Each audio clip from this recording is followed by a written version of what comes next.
নারী জাতি কাল্লা গিনি জগৎ গিলে খায়। নারী জাতি কাল্লা গিনি জগৎ গিলে খায়, তবে পুরুষের দোষেই পুরুষ মুখে, নারী কোনোদিন দোষী নয়। আপনি জানেনই ওটা কারেন্ট, হাত দিলেন কে? পল্লী বিদ্যুতের প্রত্যেকটি থমে যায়, দেখেন লেখা আছে বিপজ্জনক, সরকার লেখেই ছেড়ে দিচ্ছে। হাত দাও কে? হ্যাঁ বাবা, বাসের ভিতরে লেখা থাকে, দেখবেন বাসের ভিতরে লেখা আছে 500 টাকা 100 টাকার নোট ভাঙতি নেই, ভদ্রতা বজায় রাখুন, ছেলে মেয়েকে স্কুলে পাঠান, মাথা ভিতরে রাখুন, থুতু বাইরে ফেলুন। অনেক মূল্যবান মূল্যবান কথা লেখা থাকে বাসের ভিতরে। মহিলা সিট, ধন্যবাদ, আবার আসবেন, কত কি লেখা থাকে, থাকে না বাবা? থাকে কি না? ব্যবহার বংশের পরিচয়, ব্যবহার বংশের পরিচয় মানে কয়ে দিও, মনে থাকে না? একটা মূল্যবান কথা লেখা থাকে। শ্যামল্লা মায়েরা, সনাতন ইসলাম দুই ধর্মের মা বাবা আজকে আসলে, আমার ইসলাম ধর্মের অনেক মা বাবা আছে। দাদু ভাই একটু কথাটা ধরে রাখেন, একটা মূল্যবান কথা লেখা থাকে, মাল কি কি কন, মাল নিজ দায়িত্বে রাখিবেন, হারাইয়ে গেলে কৃতপক্ষ কোনো দায়ী নয়। এবার যার যার ধন তাই তাই সামাল করে রাখো। হরিবল হরিবল, তাই না বাবুজি? আইসে স্মরণে বলে, তাহলে যার যার বস্তু তাকে সামাল করে রাখতে হবে, তাই না মা? আরো লেখা থাকে পকেট মার হইতে সাবধান, থাকে না? থাকে, এটাও লেখা থাকে পকেট মার হইতে সাবধান, তাই না বাবা? পকেট ভরা টাকা, পকেট ভরা টাকা আপনার সিটের ওপর হা করে ঘুম পাড়ে, ওই চোর কি জমাই বাবু? হ্যাঁ, পকেট মার ছাড়বে। ওটা বাসের ভিতরে লিখে দিয়েছে পকেট মার হইতে সাবধান। আমাদের প্রত্যেকটি মানুষকে হিসাব করে চলতে হবে। গাছে আম ধরে আছে, রাস্তা দিয়ে যাচ্ছেন, হয় না বাবা? গাছে আম ধরে আছে, রাস্তা দিয়ে যাচ্ছেন, একেবারে রাস্তার পাশে অল্প একটু আম আছে না? যখন আপনি আমটা ছিঁড়তে যান, কে যেন নিষেধ করছে, আম ছিঁড়িস না, গাছটা কিন্তু তোর না, কয় না বাবা? কয় কি না? সত্যি করে এখন কে যেন বলে, গাছটা করলে তোর নাম ছিঁড়িস না। তারপরেও যে আমটা ছিঁড়লাম, একবার ভাবছিলাম গাছটা তোমার। আগেকার দিনে ভালো ভালো পড়া ছিল না, করো করো করো করো ছিল না, এখন আছে শরিয়াতে অজাগর আছে তেরে, শরিয়াতে আম, আমটি আমি খাবো পেরে। গাছ লাগাছিল, আম খাবি, গাছ লাগানোর সাথে সাথ নাই আম খাবি, গাছ লাগানোর সাথ নাই আম খাবি, তার মানে শুরু থেকে চুরি করা শিখাচ্ছে। গাছ লাগাবি কিন্তু আম খাবি, আম আম পারে খাবি না, গাছ লাগাছিল। হ্যাঁ বাবা, একটা কথা বলি, অপরাধ নিজের কাছে, নিজের পৃথিবীর সবচাইতে বড় আদালত কি? পৃথিবীর সবচাইতে বড় আদালত হলো নিজের বিবেক। যদি বুঝে থাকিস ভুল করেছি,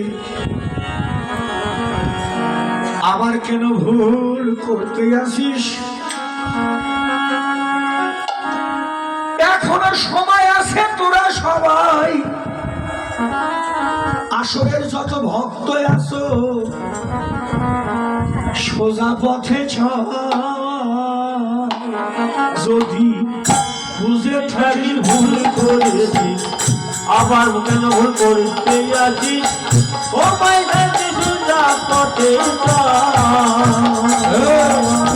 যদি বুঝে থাকি ভুল করেছি আবার ভুল কেন করতে আছি ও মাইদানে সোজা পথে নইলে বিপদের আর শেষ থাকবে না রে নইলে বিপদের আর শেষ থাকবে না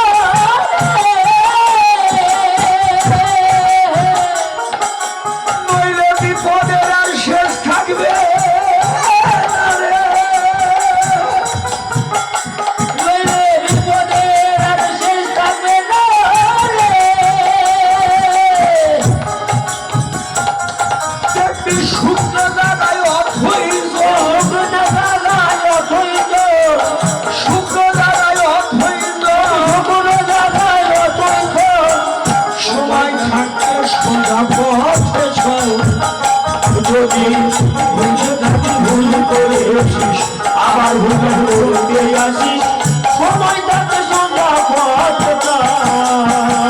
যদি বুঝে থাকি ভুল করেছিস আবার ভুল করতে আসিস সময় থাকতে সোজা পথে চল।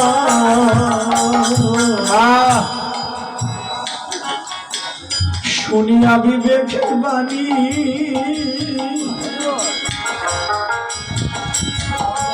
ওরে ভাষা ওই 3.5 হাত এই দেহ তরি খানি প্রেম সাগরে ভাষা উত্তরি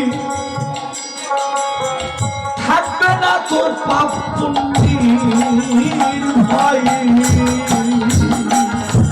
ওরে শুনিয়া বিবেকের বাণী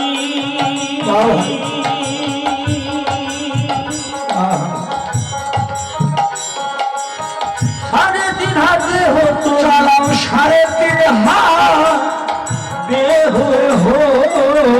তরি প্রেম সাগরে ভাষা উত্তরি থাকবে না আর পাপ পুণ্যের ভয়। এবার শ্রী গুরু কান্ডারি করে এবার শ্রী গুরু কান্ডারি করে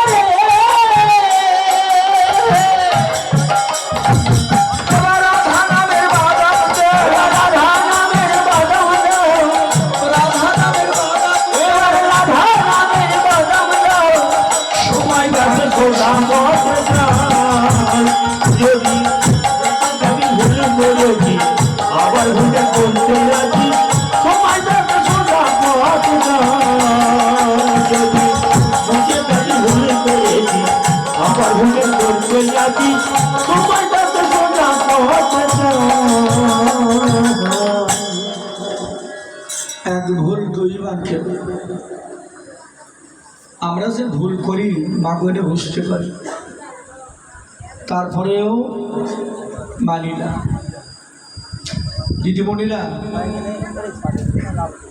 যে কারণে সৃষ্টি নারী কয়জন নারীকে চিনতে পারি কানের আশায় অধগামী হচ্ছে জীব দিবারাত্রি আগুনের পাশে মন দিলে সহজে যাইতা গলে অসংযমী পুরুষ হলে তার দোষাও দেয় খুব ঊর্ধ্বের কথা একবার ইউনিভার্সিটি ভাদরে ভরিলে নদী পুরাল বাতাস বহে যদি তরঙ্গ হয় নিরবধি দর্শনে হয় ভয় পাখা মাঝি যারা ও চৈত্র মাসে ভাটার টানে নদীর বক্ষ শুকাই আনে ডিঙ্গি নৌকে কত জনায় করে পারাপার মাঝি কেমন বুঝতে হলে নদী যখন ওঠে ফুলে তরঙ্গে হাল ঠিক থাকিলে কেরামতি তার। এটা এই দেশের কথা। দেহ নদী যৌবনকালে ভরে ওঠে জোয়ার জলে প্রেম বাতাস সাহাতে পেলে উঠে যে তরঙ্গ সেই তরঙ্গের তরি খুলে ঢেউয়ের দোলায় দুলে দুলে পাখা মাঝি যারা ওপারে পৌঁছায় তারা তারাই হলো জগতে প্রেমের মহা জন। হরি বল হরি বল।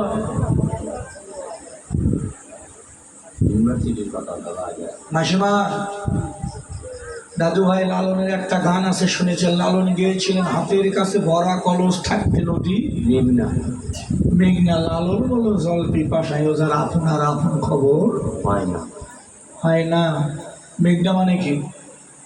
নদী। নদী। এই যে ভুল, এই ভুলগুলো সংশোধন হতে হয়। আমরা সবাই জানি মেঘনা মানে নদী, পদ্মা, মেঘনা, ইসামতি, যমুনা, ব্রহ্মপুত্র, বাবা এগুলো নদী না। না রে মা, দাদু ভাইরা জেনে যান, কষ্ট করে রাত জেগে বসে আছেন, কিছু জিনিস দিচ্ছি নিয়ে যান। মেঘনা মানে নদী নয়, মেঘনা মানে লালনের কাছে একটা মেয়ে ছিল, ছোটবেলা থেকে এনে ফেলেছিল, ছোটোর থেকে। সেই মেয়েটা বড় হয়েছিল, মেয়েটার বয়স হয়েছিল 18 বছর, ওই মেয়েটার নাম রাখছিল মেঘনা। এবার বুঝতে পারছেন? ওই মেয়েটার নাম রাখছিল মেঘনা। মেঘনা হলো ওই মেয়েটার নাম ছিল। তো ওই কুষ্টিয়ার, আর আশ্রম কোথায়? কুষ্টিয়া না? কুষ্টিয়ার লোকজন এটা নিয়ে কলঙ্ক গাইছিল না লালনের। কুষ্টিয়ার লোকজন লালনের এইটা নিয়ে কলঙ্ক গাইছিল। হ্যাঁ বাবা,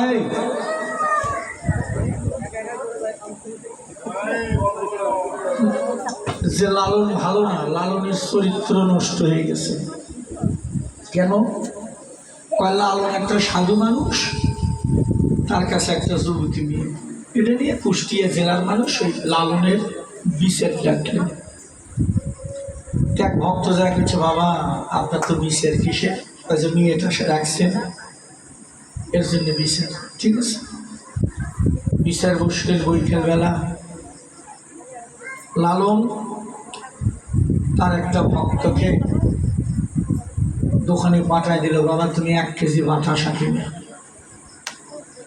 তার শিষ্য গিয়ে 1 কেজি বাতাসা এনে দিলেন।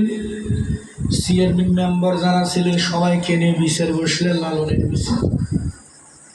লালন কয়, বাবা কিসের বিষের? কয়, বাবাজি আপনি সাধু মানুষ, এই যে আপনার কাছে একটা যুবতী মেয়ে, এটা সমাজের চোখে ভালো দেখায় না, তাই আমাদের সিদ্ধান্ত আপনি মেয়েটার বাবার হাতে তুলে দিন।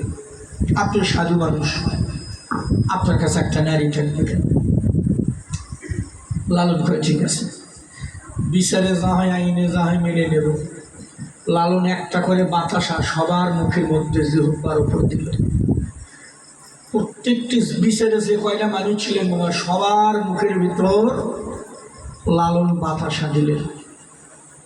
বাতাসা দিয়ে লালন বলল, শোনো, বিচারে যা হয় হোক, আইনে যা বলবে আমি মাথা পেতে মেনে নেব, তাই করব, কিন্তু আমার একটা কথা, কি বিচারের শেষে যে আমি বাতাসা দেখব। লালন কয়, বিচারের শেষে কিন্তু আমি বাতাসা দেখব। সবার মুখের মধ্যে বাতাসা দিয়েছে, বিচার শুরু হয়েছে, সবাই মিলে একই কথা, আপনি সাধু মানুষ, আপনার কাছে যুবতী মেয়ে থাকা যাবে না, আপনি মেয়েটার বাবার হাতে তুলে দেন। ঠিক আছে, তথাস্থ তাই হবে। মেয়েটার বাবার হাতে এই মেঘনারে তুলে দিলেন। লালন কয়, বাবা তোমরা যা বললে তোমাদের কথা শুন, হ্যালো, তোমাদের কথা আমি রাখলাম, এবার তোমরা দয়া করে আমার বাতাসা গুলে ফিরে দাও। আচ্ছা, মানে বাতাসা থাকে, জিহ্বার ভালো নাম কি? জিহ্বার ভালো নাম কি জানেন না? এমা, জিহ্বার ভালো নাম হলো রসনা। কোন জায়গার রস না থাকলে ওই জায়গায় রস গুলে গুলে ভিতরে। কারু কাছে বাতাসা নাই, সব বাতাসা ঘন্টা খালি মুখের মধ্যে থাকলে বাতাসা থাকে। লালন করলেন কি,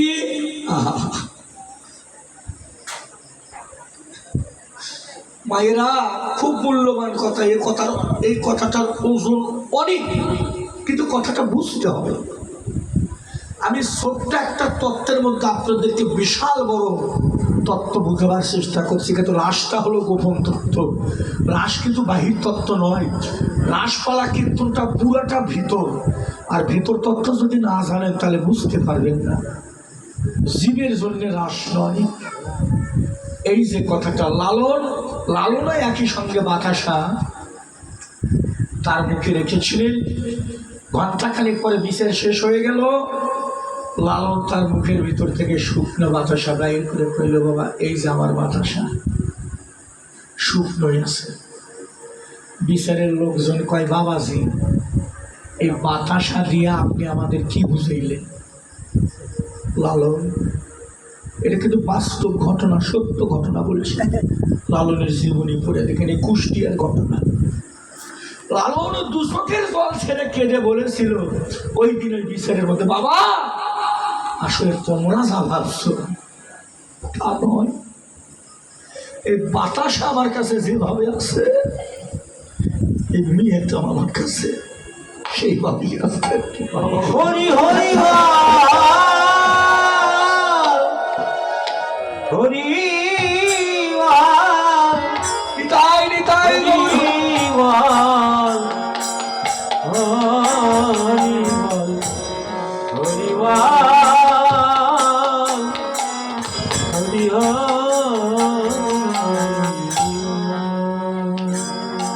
ছোট মাসিমা আস্তে আস্তে দিদিমণিরা হাসো না, কথাটা খুব মূল্যবান।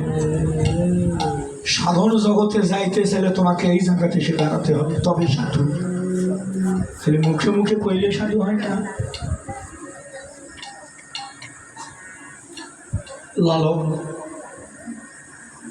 হাতের কাছে ভরা কলস, 18 বৎসরের মেয়ে পূর্ণ। লালন কলসি পরশ করেও দেখেনি। বোন, আমি কীর্তন থেকে বাড়ি যাই, দেখি কাকিমার মুখ শুকনো। কে কাকিমা, তোমার মুখ তোমার শুকনো? কাকি কয়, বাবা আজকে না একাদশী। দেখি কয় গো কাকি, আমাকে 3 দিন আগে তো একাদশী গেল। একাদশী কয়দিন পর পর হয়? 15 দিন না? 3 দিন না যাতে কাকিমা একাদশী করে। তারপরেও আমিও তো একাদশী করি। পরে পঞ্জিকা খুলে দেখি কোনো একাদশী লেখা নেই। আমি কে কাকি, পঞ্জিকায় তো একাদশী লেখা নেই, একাদশী তো দেরি আছে। তা আপনি আবার আজকে কিসের একাদশী করেন? কাকা তো বোন আবার ছোট, ক্লাস 3 পরে, ওর নাম হলো সোনালি। ওই কাকা তো বোন ঘরের মধ্যে থেকে দৌড়ে বার হয়ে আসে, কয় মা কয় কথা, মা খেলে মিথ্যে কথা কয়। আমাকে তার মানে কিসের মিথ্যে কথা? কাকা তো বোন সোনালি কয়, দাদা সত্যি কথা কি চাল নেই ঘরে, তাই মামা একাদশী। মানে খাওয়ার চাল ঘরের তাই একাদশী আছে। দাদু ভাইয়েরা চাল যদি না থাকে অমন একাদশী সবাই থাকতে পারে। সত্যি কথা না? নাই নাই তুই থাকো তো দেখো নি গৌর হরিগুলো নাকি। কথাটা বুঝাইতে পারছি, ইশারাই বললাম। লালনের মতো কাছে থুইয়ে থাকো, তবে হবে সাধু। থুইয়ে থাকে রাস্তা দিয়ে যদি হাঁটে জানে দেখলেই শেষ, আর বলে কাছে থুইয়ে। এই জন্যে বাবা আমাদের দ্বারা, জীবের দ্বারা সম্ভব সাধু হওয়া খালি মুখে মুখে কইলে হবে না বাবা। আগুনের কাছে মন দিলে সহজে যাইতা বলে তবে নয়। এই নারী জাতি কাম, আবার নারীটাই হলো ভক্তি প্রেম। হরিবল। এই নারী বাঁচাইতে পারে, এই নারী মারতে পারে। এই জন্য রাস। রাস মানে কি মায়েরা? রাস শব্দের অর্থ হলো কাম নিধন যোগ্য। রাসের মূল তত্ত্ব হলো কাম নিধন যোগ্য। কামকে বাধ্য করতে হবে। তাই আমার গৌর সুন্দর বৃন্দাবন লীলা কথা দিয়ে মনে পড়ে, ভগবান কি করলেন? সুরধ্বনি গঙ্গার কুলে দাঁড়িয়ে সুরধ্বনিরে দেখে দেখে ভগবান দেখে দেখে যমুনা মনে করে সুরধ্বনিকে ডাকলেন। দেখে বলছেন, যমুনা ও যমুনা একবার কথা বল, একবার কথা বলো না, একবার কথা বলো না। বলি ও যমুনা, ও যমুনা কথা বলো না, বলি ও যমুনা, ও যমুনা একবার কথা বলো না। ওরে কোথায় ছাড়ু চন্দ্রা বলি, এবার কথা বসে চলো গেলি কোথায় জানো চন্দ্রমণি, কোথায় ঝলকেরি, কোথায় রাজবিহারী বংশীধারী পাবে তেরাই বিনোদিনী, কোথায় রাজবিহারী বংশীধারী, কোথায় বিনোদিনী, এই কি সেই যমুনা, সবাই উঠে ধ্বনি করে বিনোদিনী।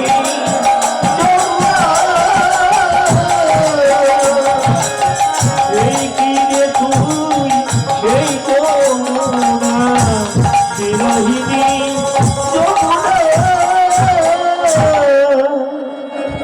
আমার মহাপ্রভু চৈতন্যদেব সুরধ্বনি নদী গঙ্গার কোলে দাঁড়িয়ে সুরধ্বনিকে যমুনা মনে করে ডাকলেন, যমুনা ও যমুনা, যমুনা শ্রীরাম বৃন্দাবনে আমার ভগবান কৃষ্ণচন্দ্র যেদিন বৃন্দাবনের রাসস্থলীতে নিবৃত্ত নিকুঞ্জ নিধুবনে রাস করেছিলেন, সেদিন এই যমুনার কূলে দাঁড়িয়ে কদম্ব নিভুবনে দাঁড়িয়ে বাঁশিতে জয় রাধে বলে ধ্বনি করেছিল। বল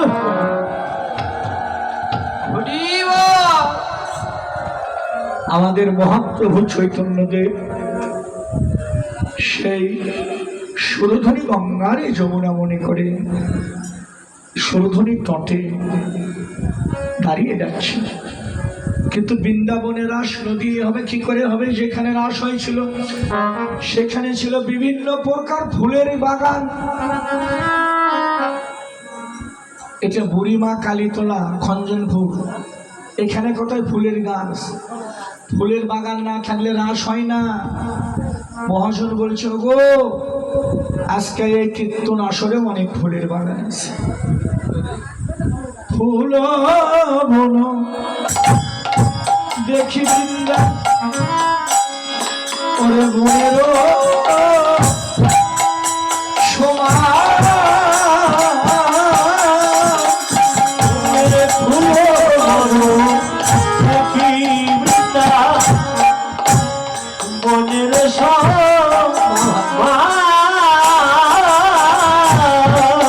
সহচর কোন গতি করে মনে সহচার বাপন গতি করে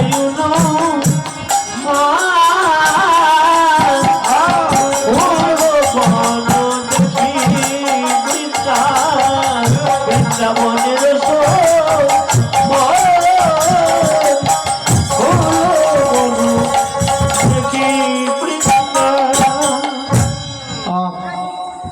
মহাপ্রভু সুরধ্বনি যমুনার কূলে দাঁড়িয়ে তিনি বৃন্দাবনের কথা, ফুল বাগানের কথা মনে পড়লো। রাস হয়েছিল বাবা যে জায়গায়, এই জায়গাটার নাম ছিল মা নিধুবন, এখনো আছে।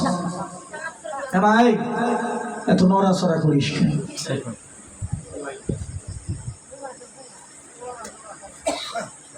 যারা বৃন্দাবনে গিয়েছে তাদের কাছে শুনে দেখবেন, যেখানে রাস হয়েছিল ওই জায়গাটা আজও আছে।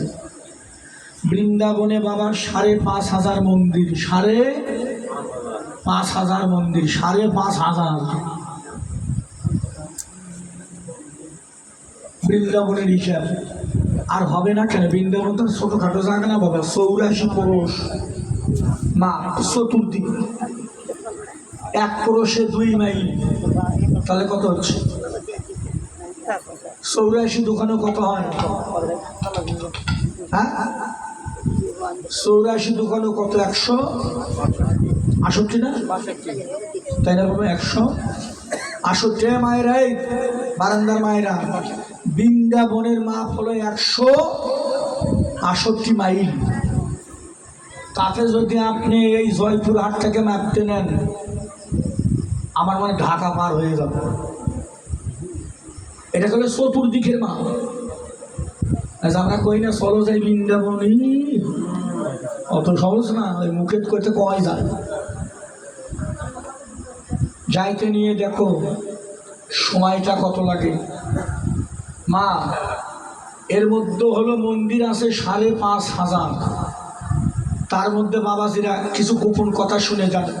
সব মন্দিরে থাকতে দেয় ভারতে বৃন্দাবনে, কিন্তু নিধুবনে কাউকে থাকতে দেয় না। আসতে নিধুবন এমন একটা জায়গা, 8টার সময় মন্দিরে তালা, বাইরের গেট। ওই বনগুলো ওইভাবে আছে, যে গাছগুলো ছিল ওইভাবে আছে। যে মন্দিরের রাধাকৃষ্ণ ঘুমাইয়েছিল রাস অন্তে, সেই মন্দিরটা ওইভাবে আজও আছে। যারা বৃন্দাবনে গেছে শুনে দেখবেন, ইউটিউব চ্যানেলে সার্চ করে দেখেন বৃন্দাবন লেখেন, চলে আসবে। আবার ভোর 5টার সময় মন্দিরের দরজা খোলে। সারাদিনে ভক্তরা রাধারানী সাজার, কৃষ্ণ সাজার জন্য বহু কিছু দিয়েছে, শাড়ি ধুতি হালকা, মানে সাজার মতো বিছানা খুলে খুলে সাজায় দেয় গোপীরা। সকালবেলা দরজা খুললে দেখা যায় সব কিছু এলোমেলো, মনে হয় এইমাত্র ভগবান বিলাসকুঞ্জ ত্যাগ করে চলে গেলাম। আজও বর্তমান আমাদের বাংলাদেশের একটা সাধক ছিল, অনেকে তার নাম জানেন। সাধকটার নাম হলো ওই যে এই একটু আগে যে সাধকের গান গাইল, কি নাম? ওই যে তোমার নামের কি গান? দোহাই দিয়া ভাসাইলাম তরি, আমি যদি ডুবে মরি দয়াল কলঙ্ক তোমারি। গুরুর ঠেকা পড়ছে, গুরুর উপর যখন ভালো কাজ করবে তখন তো গুরুর কথা মনে থাকে না।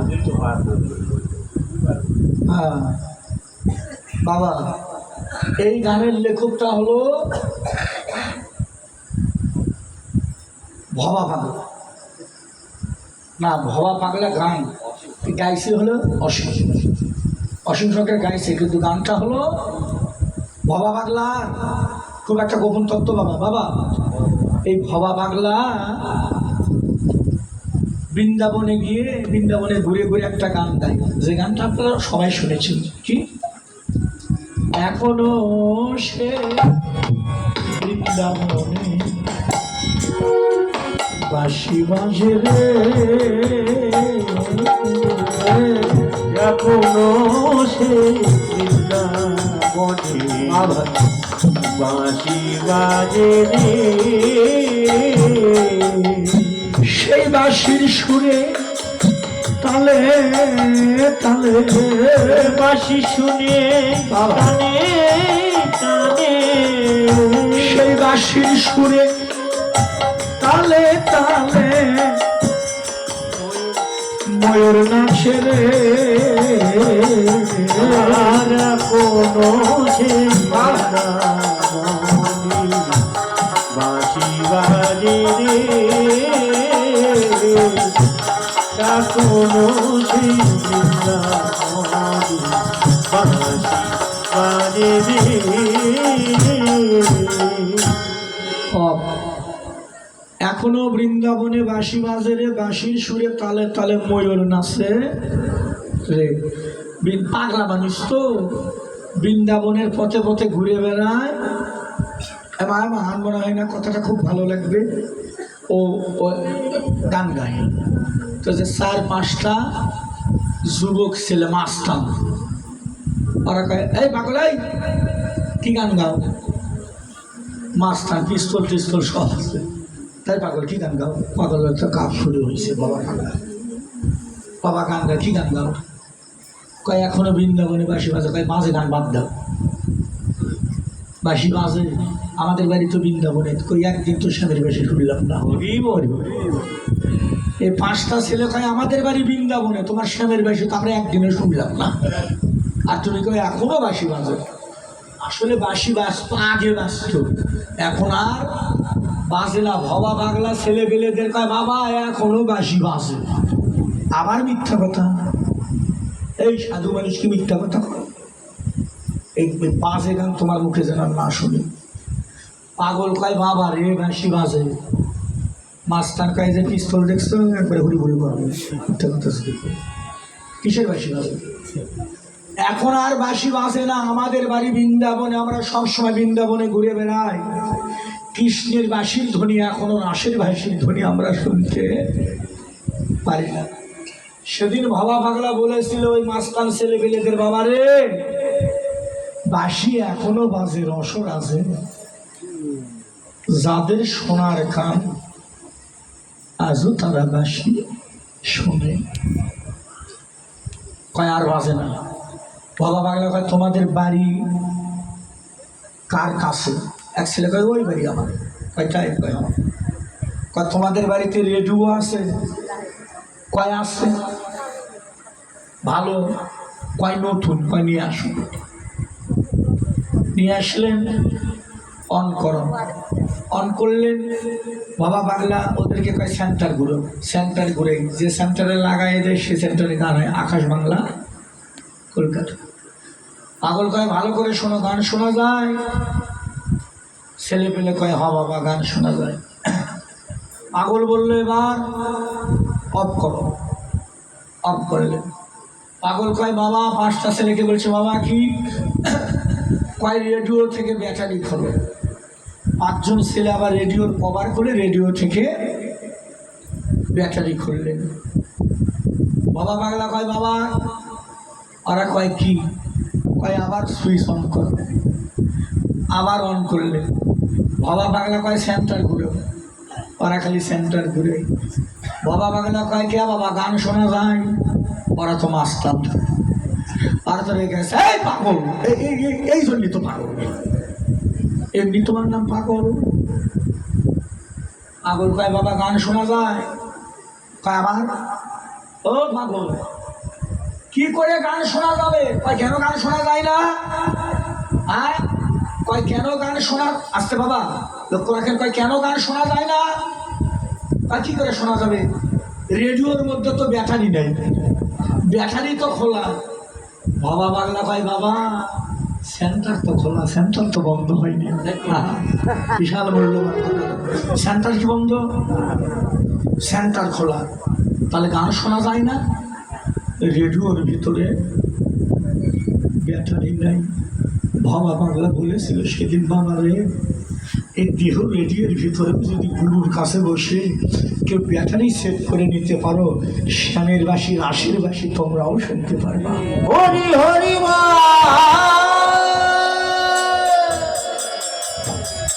এবার পুরো বন দেখি বৃন্দা বনের সমার,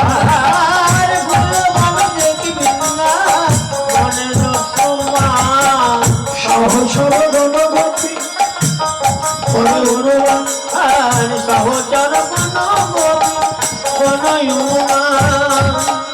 এরাই আমার ব্রজের গোপী, এরাই আমার ব্রজের গোপী, এরাই আমার ব্রজের গোপী, এরাই আমার ব্রজের গোপী, গোপনে গোবিন্দ ভাসে, এরাই আমার ব্রজের গোপী, গোপনে গোবিন্দ ভাজে, এরাই আমার ব্রজের গোপী, এরাই আমার ব্রজের গোপী, এরাই আমার ব্রজের গোপী, এরাই আমার ব্রজের গোপী, এরাই আমার ব্রজের গোপী, গোপনে গোবিন্দ ভাসে, তারাই আমার ব্রজের গোপী, গোপনে গোবিন্দ ভাজে, তারাই আমার ব্রজের গোপী, সহচরে বনগতি বলে হনুমান,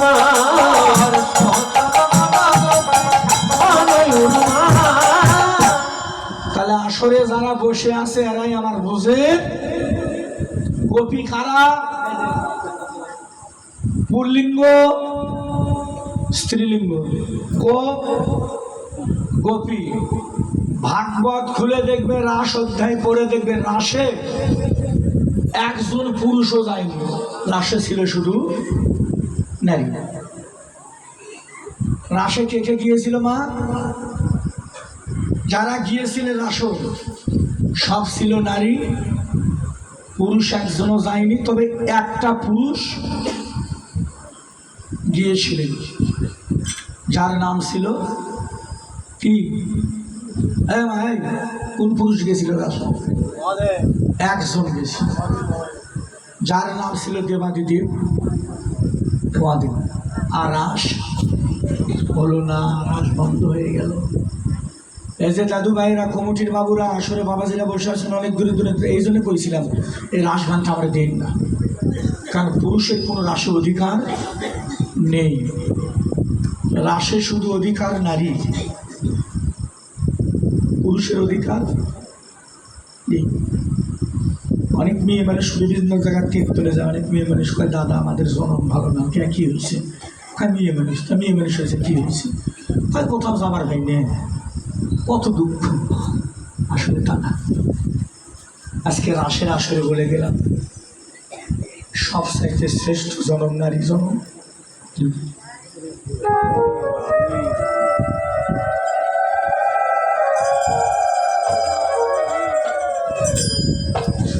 মানা না মানা আপনাদের বিষয়, ছোট বাজার সব চাইতে শ্রেষ্ঠ জনম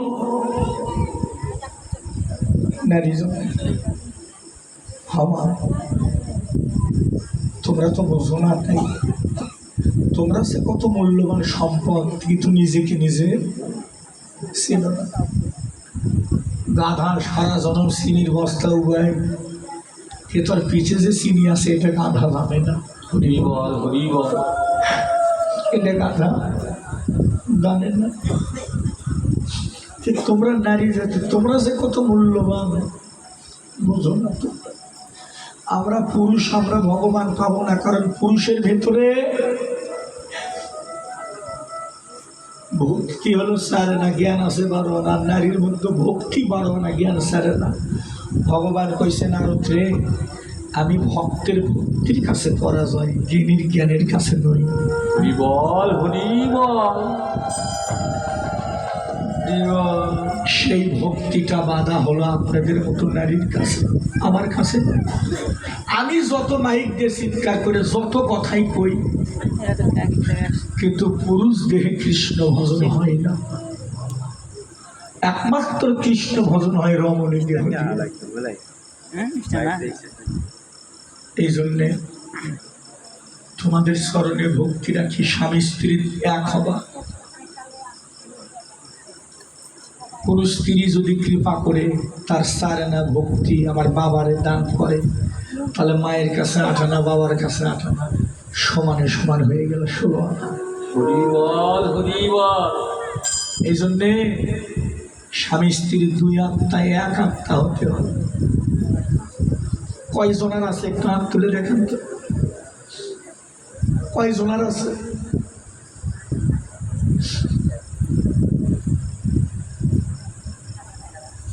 বিজয় সরকার, এমা বাবা, আজ আমার শিষ্য বাবা, তোমরাও শুনে রাখো, বিজয় সরকার আসরে দাঁড়িয়ে গান গাইত, কবি গান গাইত। মাঘ মাসের শীতেও যতক্ষণ বিজয়ের কীর্তন শেষ না হতো, বিনা পানি, বিজয়ের স্ত্রীর নাম ছিল বিনা পানি দেবী, ততক্ষণ ঘুমাতো না। বসে থেকে মালা করতা, রাধারানী বলতো রাধে আমার স্বামীরে ভক্তি দাও। ভগবানে বলতো ভগবান আমার স্বামীরে শক্তি দাও। সে যেন ভক্তের মনোরঞ্জন করতে পারে। দেখছেন নারী প্রবাসী বিজয় সরকার গানে যাইতো, 2 মাস 3 মাস 1 মাস পর পর আসতো। বিজয় কবে আসবে ওর স্ত্রী জানতো। যেদিন আসতো বিজয় যেতে যেতে ভালোবাসতো, আগে থেকে সেটা রান্না করে রাখতো। একদিন শাশুড়ি কইছিল, ওমা আমার ছেলে তো গানে গেছে, তুমি যেগুলো রান্না করছো এগুলো তো আমার ছেলে ভালোবাসে, তা তুমি কি করে রান্না করলে? বিনা পানি দিদি বলতো শাশুড়িকে, ওমা মা আজকে না আপনার ছেলে বাড়িতে আসবে। তখন কিন্তু কোনো মোবাইল টেলিফোন ছিল না। স্বামী স্ত্রী কেমন তারে তারে যোগ ছিল জানো। এই জন্য 2 আত্মায় 1 আত্মা হতে হয়। হরি বল হরি বল।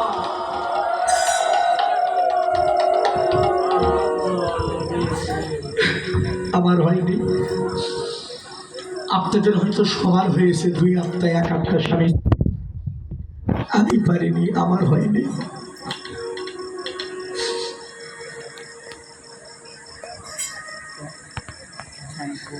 অনন্ত জোনার অনন্ত জ্বালা রে, আমি ব্যথার মালা গাঁথি।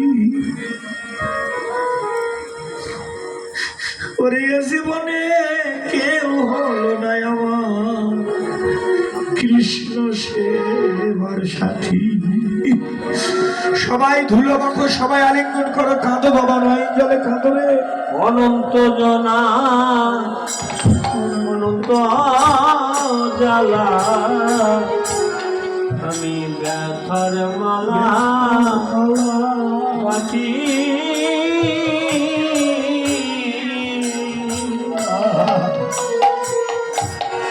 প্রিয় জীবনে কেউ হলো না।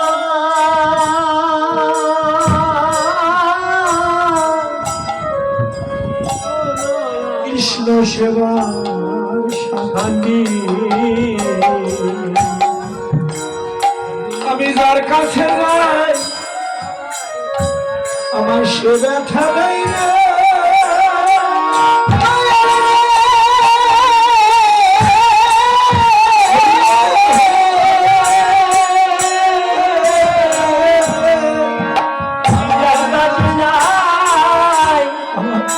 ওই সে ব্যথা